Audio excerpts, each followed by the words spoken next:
2026年1月3日，美洲大地还笼罩在黑夜之中，一阵震耳欲聋的爆炸声猛然划破委内瑞拉首都加拉加斯的寂静，许多居民惊醒，发现窗外天空被火光染红，美军的导弹正精确命中城郊的军事设施。这一夜对委内瑞拉的独裁总统尼古拉斯·马杜罗而言，是他权力生涯中最漫长，也是最后的黑暗时刻。而对重返白宫仅1年的川普总统而言，这是一次向世界亮剑的震撼登场。炸声未息，加拉加斯南部的电力忽然整片熄灭，城市陷入伸手不见五指的漆黑。一波接一波的精确打击早有周密安排，美军发射的巡航导弹和滑翔制导炸弹首先摧毁了委内瑞拉全境的防空雷达与指挥中心。平日马杜罗最引以为傲的南美最强防空系统此刻全然哑火。中国制造的 JY-27 隐身杀手雷达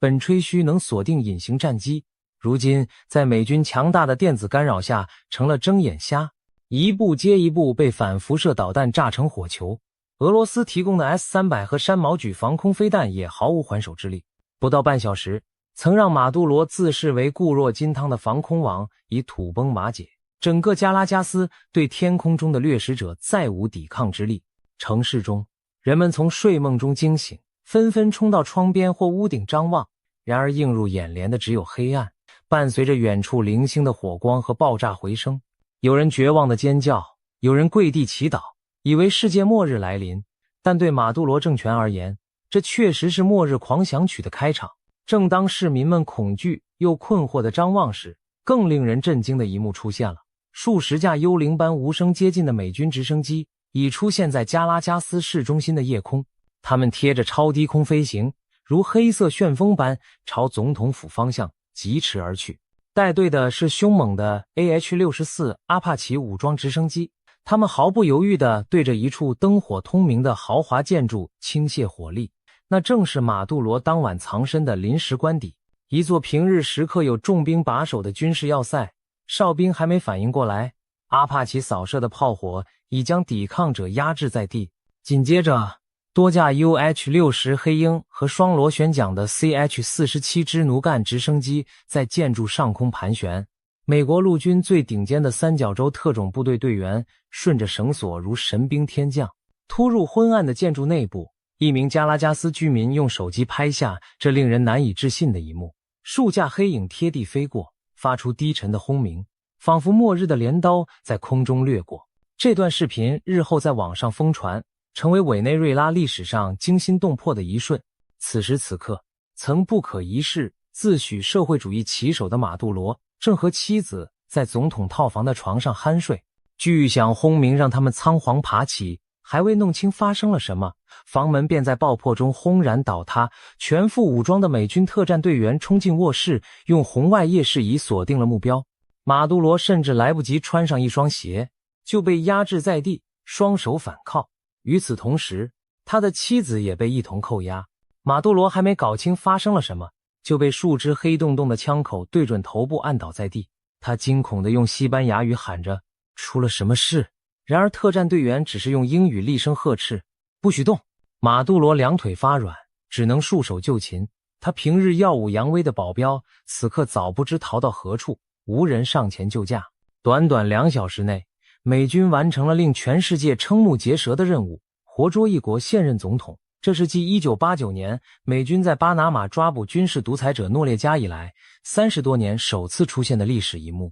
1月3日凌晨4点21分，美国总统川普在社群平台上亲自证实了这项震撼全球的消息。他发文表示，美国已成功对委内瑞拉独裁领导人马杜罗实施了大规模斩首行动，该总统及其夫人已被捕并押解出境。本次行动由美军和联邦执法机构协同执行。这条推文迅速收获数百万次点击和转发，活捉马杜罗成为各国网民热议的话题标签。不少人留言称赞川普胆识过人，也有人惊叹历史巨变就这样在自己眼前发生。马杜罗是何许人也？他如何将富庶的委内瑞拉带入深渊？又为何会成为美国的眼中钉？这还得从他的履历说起。马杜罗出身卑微，早年当过公交车司机，因投身工会活动，结识了时任总统乌戈·查韦斯，继而成为查韦斯的忠实追随者。查韦斯执政14年，对内推行所谓21世纪社会主义，曾赢得不少穷人拥戴，但挥霍型政策也为经济埋下隐患。2013年，查韦斯病逝，临终指定副手马杜罗为接班人。马杜罗继任总统后，却没有前任的威望和能力。适逢国际油价暴跌，委内瑞拉收入锐减，他却仍大搞高福利，拼命印钞，导致恶性通胀一发不可收拾，生活困苦引发民怨沸腾。反对派在议会选举中获胜，马杜罗为巩固权力，索性架空国会，操控司法。2018年又通过舞弊选举强行连任，引起国内外一致谴责。美洲国家组织不承认他的合法性，数以百万计的委内瑞拉难民逃往邻国避难。为了镇压不满，马杜罗倚仗军队和情报部门铁腕统治，背后则获得中俄古等盟友的鼎力支持。古巴派出大批情报顾问替他监控国内异己，中俄则提供资金、武器与外交庇护，使马杜罗幸存至今。2019年1月，时任全国议会议长的胡安·瓜伊多曾勇敢地宣誓出任临时总统，得到美国、欧盟和多数拉美国家承认。然而马杜罗掌控着军队和警察，凭借暴力机器镇压。瓜伊多虽获国际支持，却无法推翻政权。随着行动屡屡受挫，瓜伊多最终被迫流亡海外。委内瑞拉的民主运动一度陷入低谷。如今，川普通过另一种方式实现了当年未竟的目标，马杜罗黯然落幕。委内瑞拉终于迎来变天契机。令人哭笑不得的是，就在美军突袭前几个小时，一位贵客正在马杜罗官邸与他把酒言欢。此人正是中共政府特使邱小奇。2026年1月2日，北京派出这位拉丁美洲事务特使紧急飞抵加拉加斯，亲切会晤马杜罗。不但满口承诺对老朋友的全力支持，据说还在商讨600多个合作项目。搞笑的结果是，合作还没着落，转眼合作对象就没了。马杜罗原本信心满满，以为有中俄撑腰便高枕无忧，谁知这场雾面竟成为他的绝唱。据统计，中国对委内瑞拉的援助和贷款超过1100亿美元，占中共对所有拉美国家借贷总额的40%以上，至少还有500亿美元的巨额债务未收回。几个小时前还被视为座上宾的马杜罗，如今却将在美国上演监狱风云。北京这批赶来送温暖的送葬代表团，包括特使、大使及多名高官，顿时成了瓮中之鳖。他们恐怕只能面面相觑，哀叹一句：不是我们不明白，这世界变化快。更有传言指称，马杜罗能这么快被美军逮个正着，全拜中共的2件馈赠所赐。一是习主席当年送给马杜罗的那部华为加密手机，马杜罗多次公开炫耀此手机，卫星和侦察机都无法监听，但美军很可能正是通过这部华为手机的信号，锁定了它的藏身处。第2件功劳则要归于前述中共特使邱小奇的现身。美军原本还担心抓错对象，害怕被替身迷惑。正在犹疑之际，当邱小奇和马杜罗一起露面，并且展现出那独特的跛行王八步时，美方终于确认此人正是马杜罗本人，于是果断下令收网。可以说，中共的疏漏无意中帮了美军的大忙，也难怪有评论戏称美军得饶人处不饶人，希望趁热打铁，请这位衰神特使邱小奇接下来也飞去伊朗与哈梅内伊散散步，然后再去下一个独裁国家走一遭，如此循环，直到把独裁者们送进博物馆。事实证明，美军此次行动筹备多时，调兵遣将，环环相扣。早在前一年下半年，美国南方司令部就调派了福特号航空母舰战斗群和3艘阿利伯克级导弹驱逐舰驶入加勒比海域，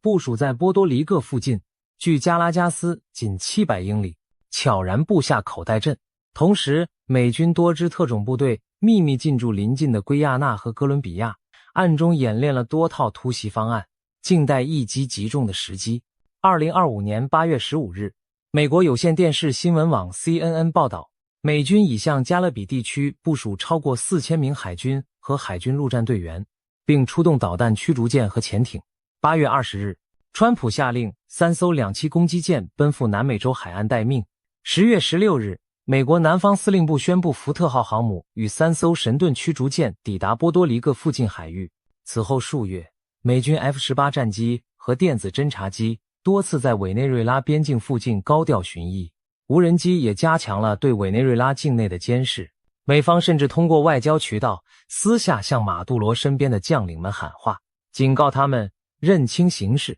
及早弃暗投明。凡此种种，最终在1月3日凝聚为一场石破天惊的闪电打击。行动当夜，为了达到奇袭效果，美军不仅展开了网络战和电子战，封锁整个委内瑞拉空域，甚至关闭了该区域所有美军飞机的应答信号。各国军事爱好者习惯使用的飞航追踪网站上，加拉加斯上空突然变成一片空白，原本正常飞行的航班轨迹瞬间消失。一直关注委内瑞拉动向的军事发烧友立刻察觉到情况异常，许多人预感将有大事发生，但美军行动之迅速还是超出了所有人的想象。行动仅用2小时就宣告完成。太阳升起时，委内瑞拉的独裁者已经人间蒸发，只剩满目焦黑的总统官邸建筑还在冒着青烟。天亮后，加拉加斯街头传出一阵阵难以抑制的欢呼声，许多经历过漫长黑暗统治的委内瑞拉平民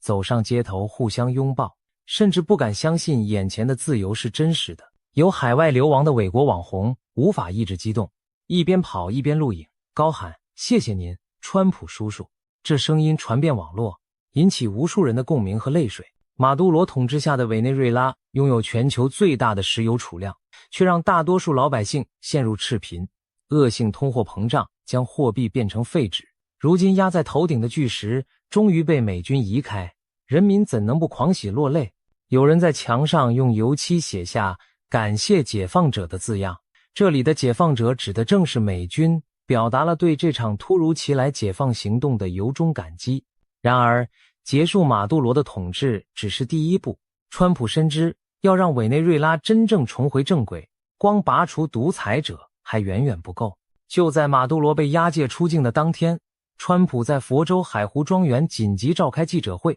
宣布美军将暂时接管委内瑞拉的安全与运行，直到权力能安全有序地完成过渡。他强调，美方此举并非侵占或掠夺，而是为了帮助这个饱受摧残的国家恢复秩序，防止马杜罗的残余势力或毒枭帮派趁乱作乱，甚至另立一个小马杜罗。对目前的委内瑞拉而言，没有美军强力维持，国内极可能陷入长期动荡。因此，美军的介入与驻留是确保局势稳定的必要之举。委内瑞拉反对派领袖之一，曾获诺贝尔和平奖的玛利亚·科利纳·马查多随即公开表示，委内瑞拉民主力量已准备好接管政权。他要求国际社会承认反对派推举的临时总统安东尼奥·冈萨雷斯的合法地位，并呼吁各方协助委内瑞拉释放政治犯，恢复议会运作，踏出重返法治的第一步。很快，美国新任国务卿马可·卢比奥也宣布，他已与委内瑞拉副总统德尔西·罗德里格斯通了电话。在马杜罗被捕后，罗德里格斯将以临时总统身份接任。他同意接受美国提出的条件，共同推动有序过渡到民主体制的进程。曾被多国承认为临时元首的胡安·瓜伊多此时也站出来支持这一过渡安排，表示愿协助组建临时政府，并筹备自由公平的新选举。从以上动作看来，马杜罗体系内的一些官员也在主动倒戈配合。美国希望尽量避免流血，在各方同意的框架下平稳实现委内瑞拉的转型。与此同时，被押往美国的马杜罗夫妇则将面临真正的清算。美国司法部长邦迪正式宣布了一个令全球独裁者们后背发凉的消息：马杜罗和他的妻子已在纽约南区联邦法院被正式起诉。马杜罗面临至少3项指控：毒品恐怖主义共谋罪、可卡因走私共谋罪，以及共谋在美国境内持有机枪及破坏性装置罪。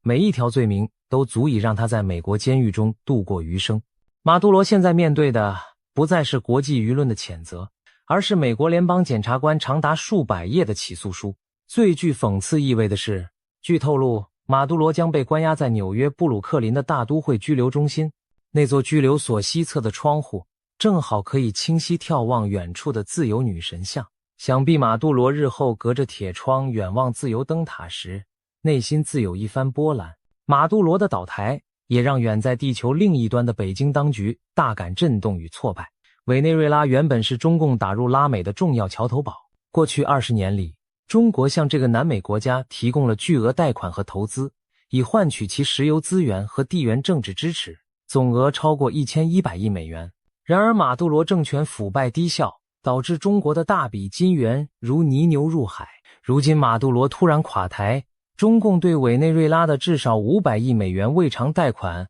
恐怕要血本无归。中国在当地参与的石油开发、高铁建设等600多个合作项目也随之停摆，上千名中方工程技术人员紧急撤离。随着马杜罗被逮捕，拉美阵营势必出现寒蝉效应，美国重新巩固了西半球的霸主地位。其他拉美国家今后在与中国交往时也不得不三思而行，毕竟美国已亮出绝不容忍域外大国染指自家后院的铁腕。一个晚上的功夫，北京多年苦心经营的拉美布局可谓化为乌有。对中南海而言，这不斥为一次沉重的地缘政治打击。马杜罗被擒的消息传出后，中共当局第一时间跳出来大加谴责，称美方强行控制马杜罗夫妇严重违反国际法和国际关系基本准则，违反联合国宪章。在联合国安理会，中俄代表联手指责美国干涉主权国内政，呼吁立即释放马杜罗。然而美国代表针锋相对的回击，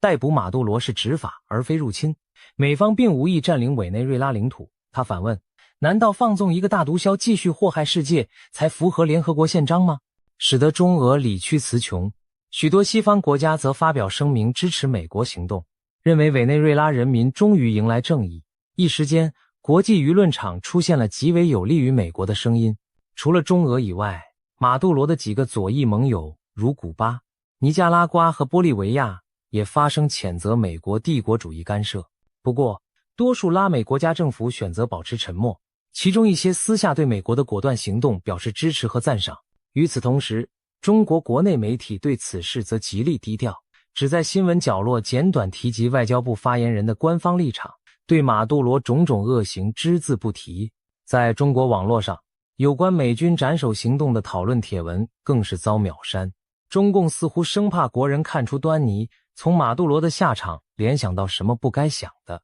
值得一提的是，就在1月4日这天，美国洛杉矶的中共领事馆前，有中国民运人士举行集会，声援美国活捉马杜罗的行动。然而中领馆雇佣的保安人员突然情绪失控，使用致命喷雾器袭击集会者，凶手随即被美警方逮捕，将面临多项刑事指控。中共如此歇斯底里地干预别国的和平示威，恰恰反映了他们内心的恐惧与恼怒。看来美军的行动确实戳中了北京的痛处。正当全球都在热议后马杜罗时代将如何重塑委内瑞拉时，川普的目光却早已投向下一个目标。有人惊呼，终结马杜罗只是开始。果然，不到24小时之后，美国军方的矛头转向中东宿敌伊朗。2026年1月4日，美国国防部通过旗下波斯语社交媒体账号发布了一段直接面向伊朗人民与领袖的视频，向伊朗最高领袖哈梅内伊发出了最后通牒，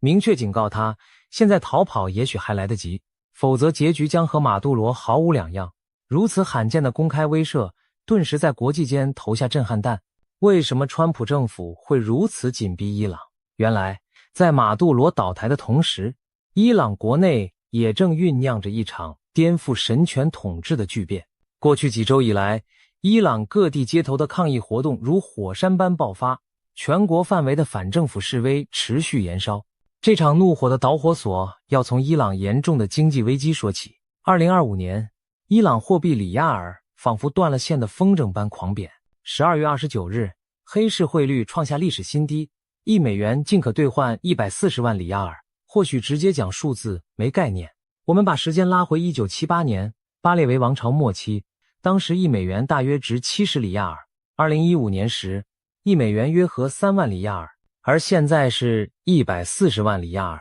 里亚尔贬值幅度之大，令人瞠目，相当于老百姓一辈子的积蓄一夜化为乌有，甚至还不如废纸。这已不是一般意义的通货膨胀，而是经济自杀。伊朗食品价格1年内暴涨了70%以上，肉类、蔬菜、水果之贵超出常人承受范围。早在2019年，政府大幅上调汽油价格就曾引发民众不满，到了现在，许多普通家庭根本开不起车，日子已经不是难过这么简单，而是完全过不下去。过去连中产阶层的商人都被迫关门停业，开门每卖一笔都在亏本，干脆不如歇业算了。当一个父亲买不起孩子的牛奶，当一个年轻人看不到任何未来，那么连恐惧本身也消失了。正如一位示威者所说，当货币崩溃，谎言随之瓦解。人们发现，这几十年来，德黑兰政权把无数财富投向叙利亚、黎巴嫩、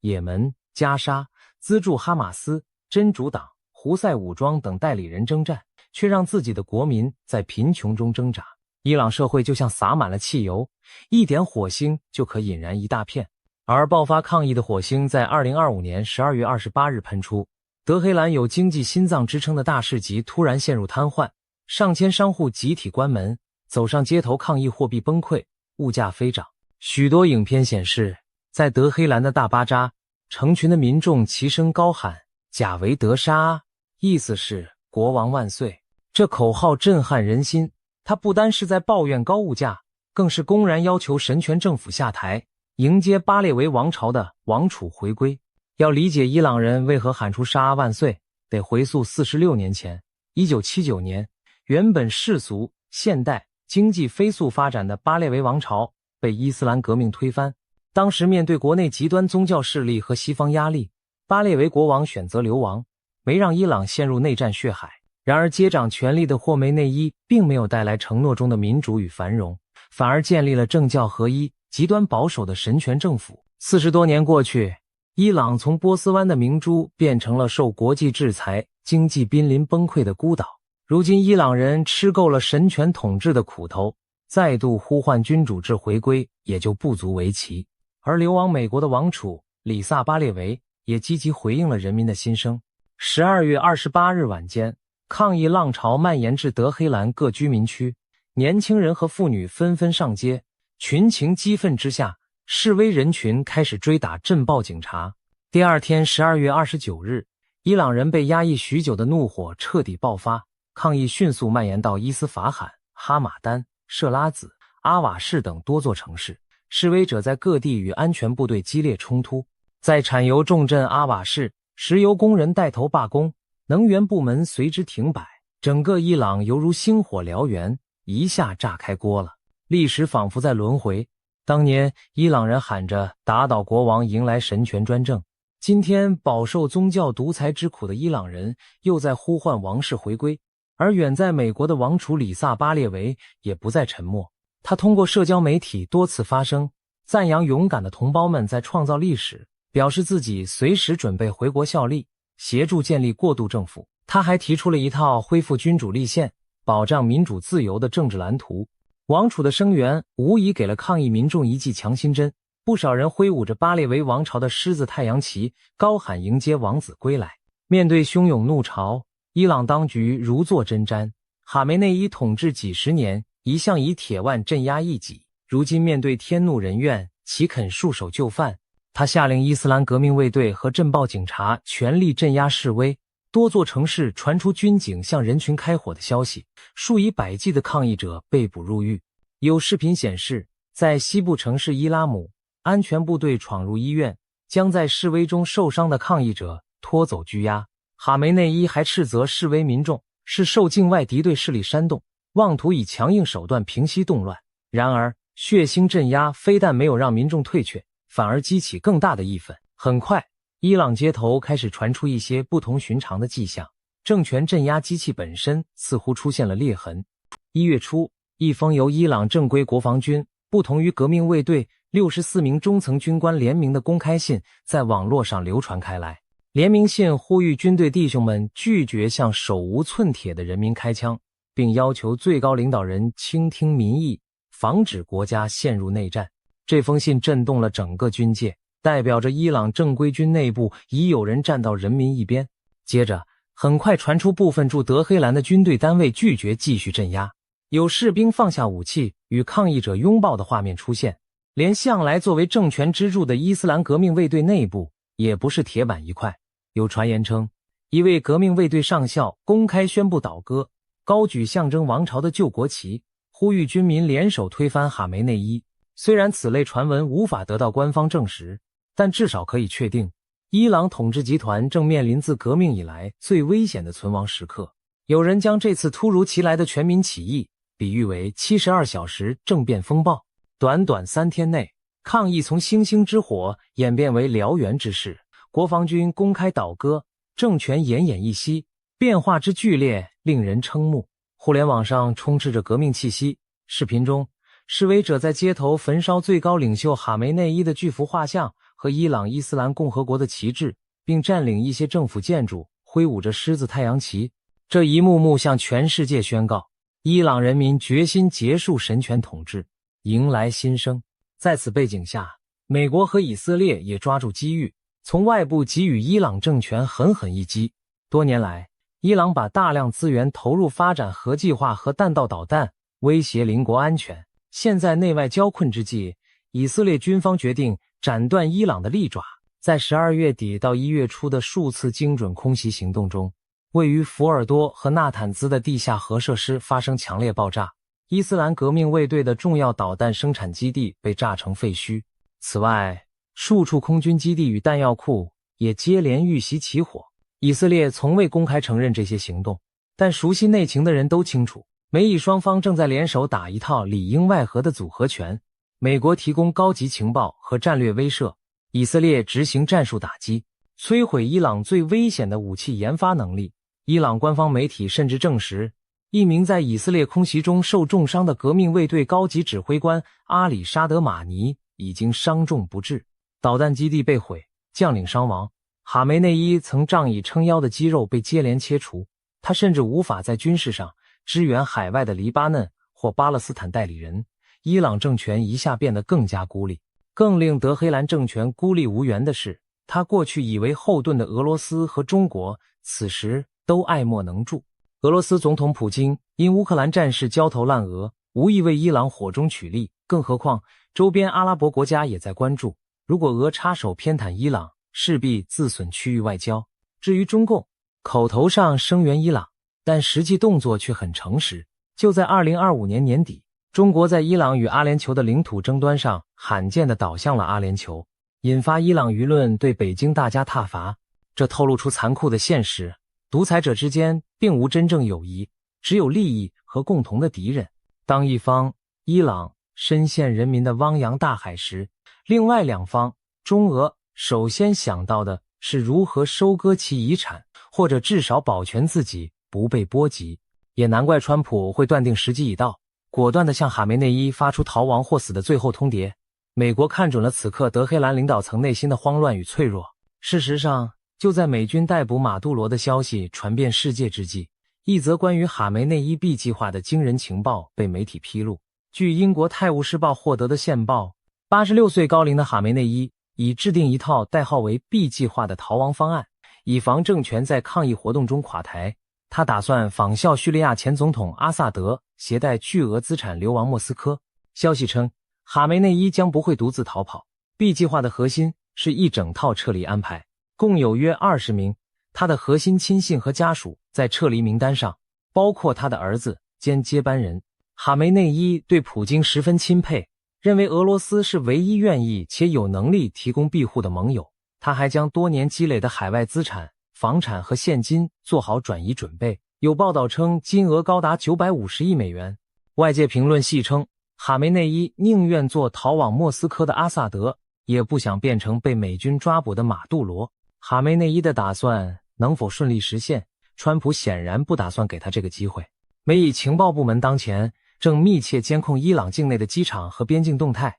一旦发现最高领袖专机有异动迹象，极可能立刻采取拦截或斩首行动。据透露，以色列总理内塔尼亚胡在与川普会面后，已下令对伊朗局势进行战略再评估，重点在于是否要全面切断伊斯兰革命卫队向海外转移资产和人员的所有通道。以色列的网络作战部队也悄然出动，成功瘫痪了伊朗部分对外通讯，甚至不排除美以特种部队早已拟定方案，一旦哈梅内伊真的登上飞机试图逃亡，就会在他离境的瞬间将其拦截逮捕，在这多重围堵下，哈梅内伊真的跑得了吗？伊朗局势可谓瞬息万变。就在1月5日，有传闻称哈梅内伊已搭乘装甲专列离开德黑兰，前往北部里海沿岸的官邸暂避风头。然而第二天又传出更震撼的景象，德黑兰街头出现了仿佛1989年北京天安门重现的一幕。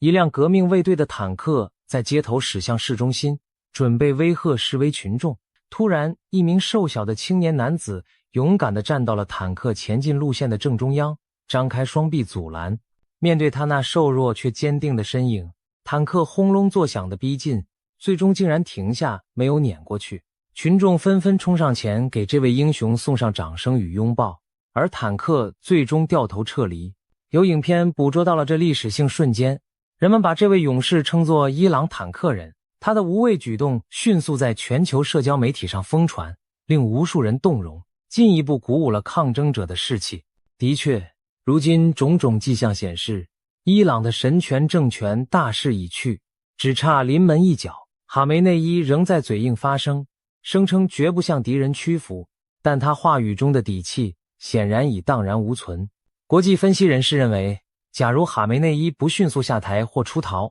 美军和以色列极可能很快直接出手，复制委内瑞拉剧本，对德黑兰发动斩首突袭。一些伊朗外交官已开始叛逃或向西方释放求和信号，显示政权内部离心倾向加剧，伊朗变天几乎只是时间问题。在海外，全世界各地的伊朗侨民也纷纷走上街头举行声援集会。在美国、加拿大、德国、法国等地，大批流亡伊朗人挥舞着狮子太阳旗和星条旗，高呼支持伊朗人民推翻神权统治。他们呼吁国际社会采取更强有力的行动，帮助伊朗迎来民主自由的黎明。多年来饱受压迫的伊朗人第一次嗅到了胜利的气息。更让北京当局夜不能寐的是，川普政府在快速收拾这些小妖之后，下一步是否会将矛头对准红色巨魔中南海？毕竟川普上任以来，一直将中共视作美国的头号战略对手，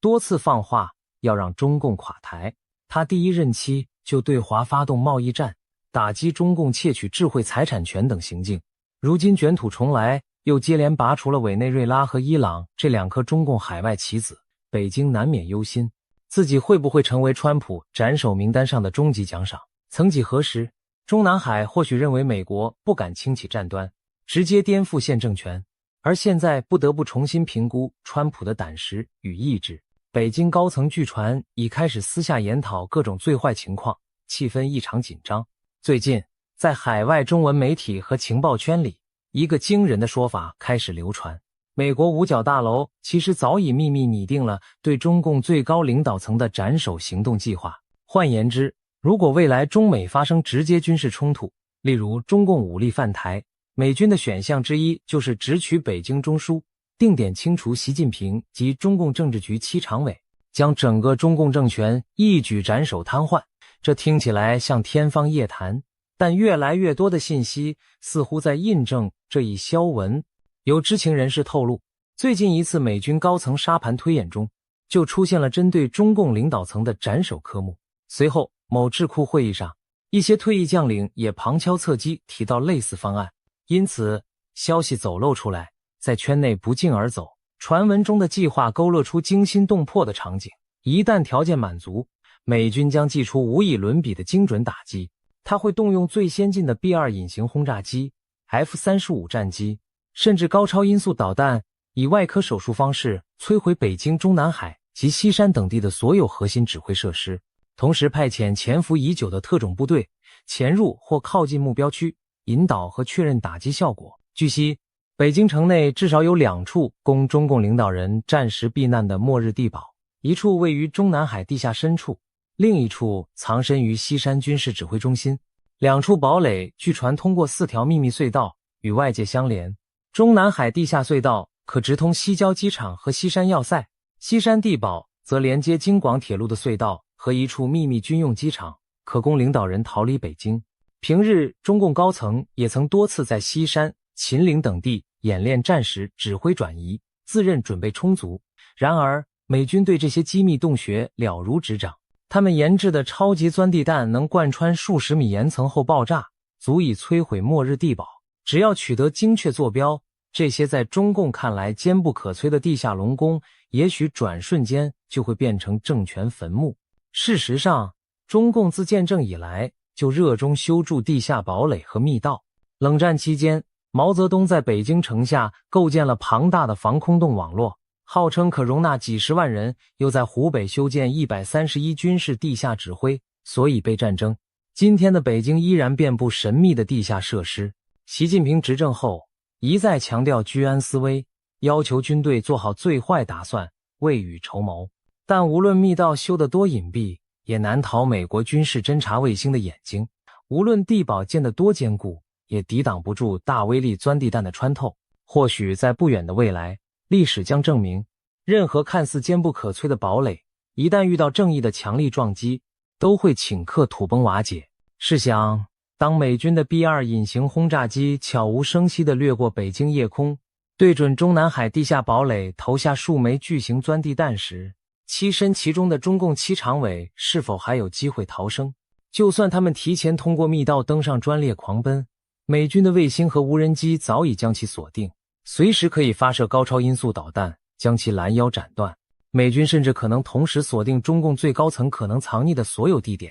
实施饱和打击，斩草除根。此外，为防止疯狂报复，美军也会在行动中瘫痪中共的通信系统和核指挥链路，避免有人在混乱中下达错乱的核指令。这些极具想象力的细节，其实正是美国军方考虑的一部分。先发制人，精准定点，去除敌方指挥中枢，反而能更快结束战争，避免全球灾难。如此大胆的斩首战略，过去似乎只会出现在虚构小说中。然而美国对付独裁者采取斩首行动并非没有先例。从1983年美军入侵格林纳达推翻军政府，到1989年活捉巴拿马的诺列加将军，再到2003年伊拉克战争初期针对萨达姆政权的斩首攻击，历史证明美国不乏先发制人的勇气，更别提2011年美军成功击毙基地组织头目本拉登的行动，更是现代斩首战术的经典案例。当然，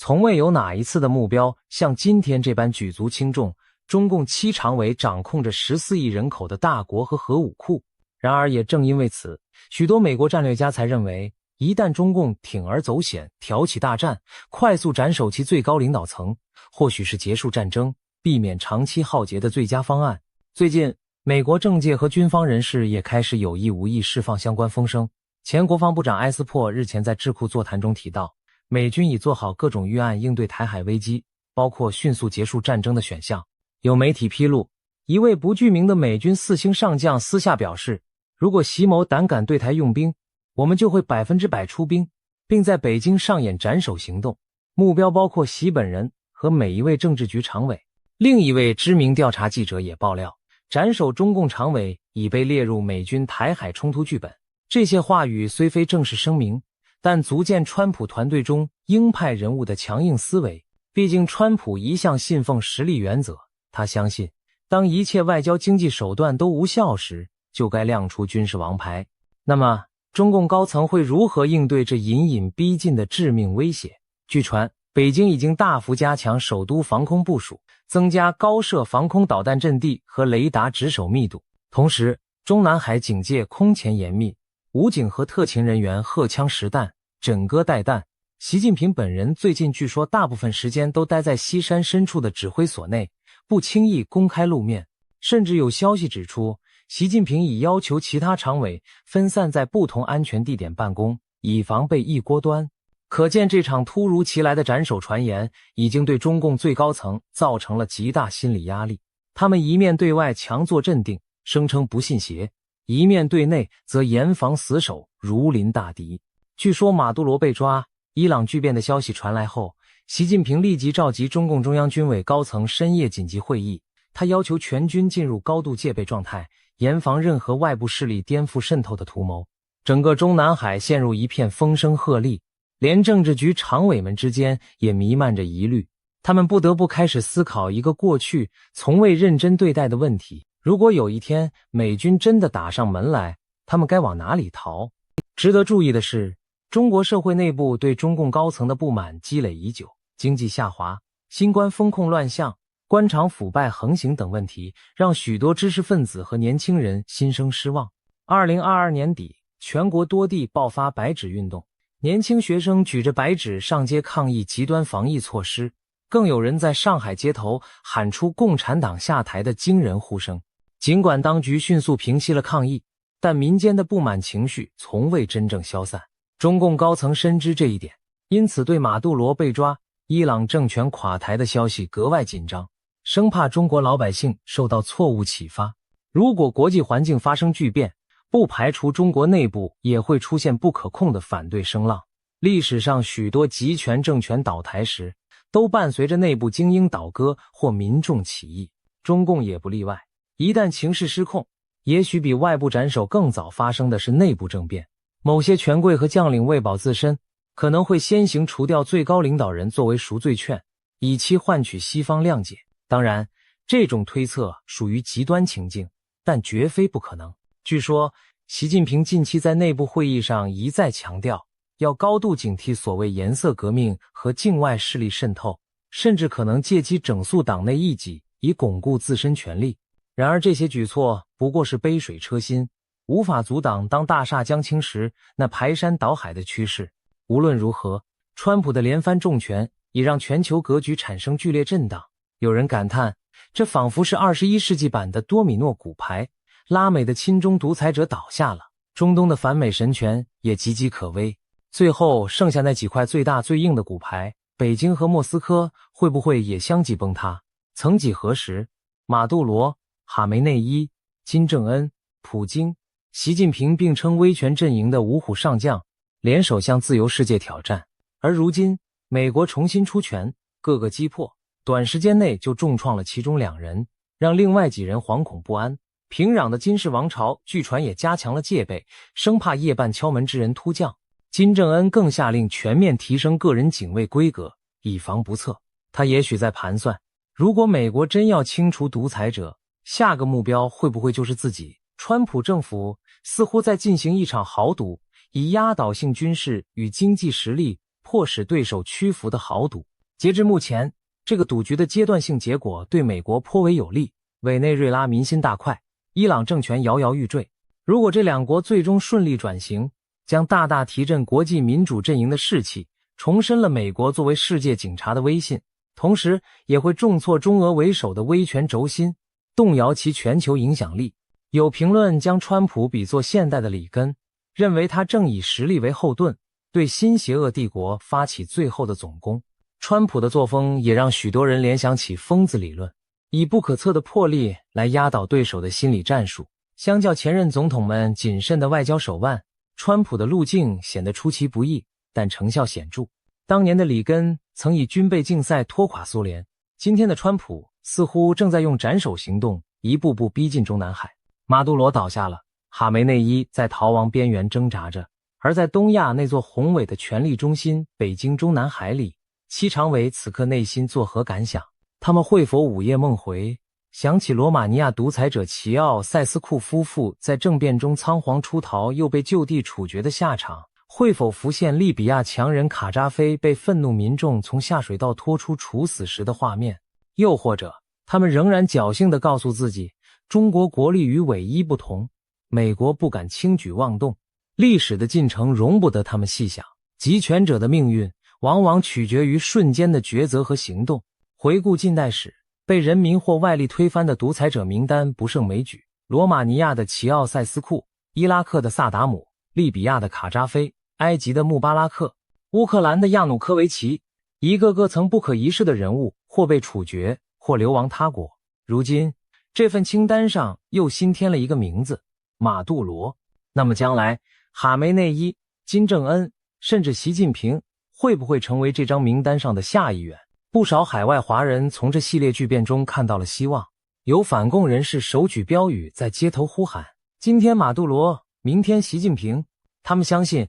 随着自由阵营的一步步胜利，中共的末日也将最终到来。社交媒体上 Next T 意思就是下一个习近平，成为部分华人的热门标签。大家以戏谑又期待的语气讨论着北京的独裁者会否步上马杜罗的后尘？现在可以肯定的是，川普政府已经明确展示了其立场。美国不仅要同中共打贸易战、科技战，更不排除在必要时拔除中共这颗毒牙，将其政权彻底埋葬。终结马杜罗或许真的只是开始，未来几周，伊朗政权的命运将见分晓。未来几年，北京当局的走势也将逐渐清晰，历史的大戏正在加速展开。黎明前的夜色愈发幽暗，光明的曙光已在地平线上隐约出现。我们拭目以待。历史告诉我们，任何专制帝国都不会长存，往往是在最出乎意料的时刻轰然倒地。30多年前，谁能预见苏联会在1991年圣诞节解体？今天，我们也不妨大胆设想，中共大厦将倾，也许比想象中更快。世界局势瞬息万变，但正义从不会缺席。也许不久的将来，我们就将迎来最终的答案。